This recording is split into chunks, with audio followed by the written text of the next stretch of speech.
Mahesh is a short story written by Sarat Chandra Chattopadhyay. Yes, the same Sarat Chandra Chattopadhyay who wrote Parinita and Devdas. This story deals with a poor Muslim man and his old bull. So let's get started. In an insignificant village named Kashipur, there lived a very poor Muslim man named Gafur Julha. The earthen wall surrounding his house had collapsed, merging his yard with the road. He was having tough days for want of 2 squares meal. The priest of village, Tarak Ratna, standing on his doorway, calls him out. Oh Gafur, where are you? Gafur's 10-year-old daughter comes out and answers, What do you need Baba for? He has got a fever. Priest does not care and says, Fever? Call the swine monster, godless creature. Screaming and shouting brings Gafur Mia to the door, where beneath an ancient acacia, a bull is tethered. Priest continues, You are planning to starve this bull to death. Have you forgotten? This is a Hindu village with a Brahmin zamindar. Karta will bury you alive if you kill a bull. Kafoor explains that due to fever for several days, he could not take the bull to graze and he cannot turn him loose also because winnowing is not done and the grain is lying in the field.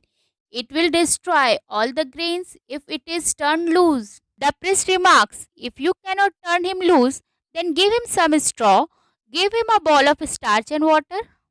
Gafur responds that my hays were taken away by Karta Moshai to pay for taxes left over from last year. I fell at his feet. I said, Babu Moshai, you are the supreme authority. Give me at least a little hay, otherwise my Mahesh will die of starvation. The priest retorts, Now you don't want to pay tax also. You expect Zamidar to feed you. You live in a perfect kingdom. Still you badmouth him. You are such wretches. Gafur defends. Why will I badmouth him? But how can I pay taxes? I share crops 4 bighas, but there has been famine 2 years in a row. The grain have all dried up. My daughter and I don't even get 2 meals a day. Gafur flings himself to the ground near the Brahmin's feet. Leaping backwards hastily, the priest exclaims, My God, are you going to touch me? Gafur answers, No, Baba Thakur, I am just imploring you to lend me some hay. Right then, Mahesh the bull smells the fruits and the moistened rice in the priest's hand and moves forward while waving his horn. Snorting, the priest says, He's going to gore me. My God, these horns, someone will be killed by them. And then he hurries away. Gafur goes closer to the bull and gently strikes his back and neck and whispers, Mahesh, you are my son.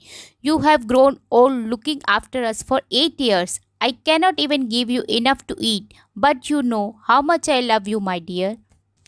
Wiping his tears, Gafur looks around surreptitiously and fetches some discolored straw from behind his dilapidated house and places them near Mahesh's mouth. On this, his daughter Amina comes out and says, Baba, you are giving Mahesh straw mint for the roof again. If you continue in this way, our roof will not survive the next monsoon. One fine morning, Gafur does not find Mahesh tied at its place. He is informed that Manik Ghosh has taken Mahesh to police station because he was destroying his trees and garden.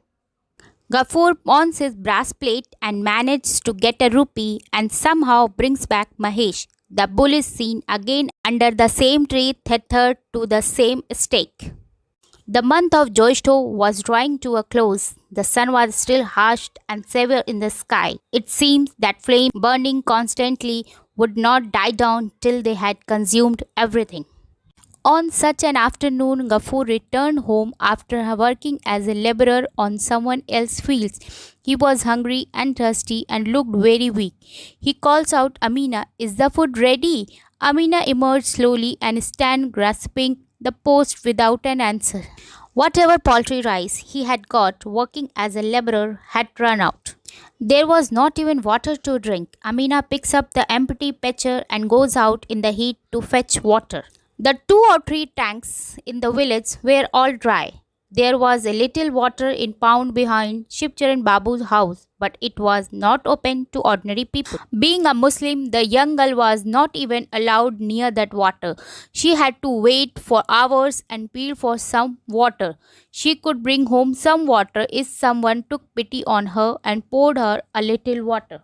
While Amina is waiting for some water, the Zamidar's footman comes to Gafur's house to take him to Zamidar. Because Mahesh had broken free from the post, entered the Zamidar's yard, eaten his flowers, spoiled the paddy put out in the sun. When about to be caught, had made his escape after knocking the Zamidar's youngest daughter to the ground. Ghaffur might have been pardoned for this mistake had he begged and pleaded for mercy.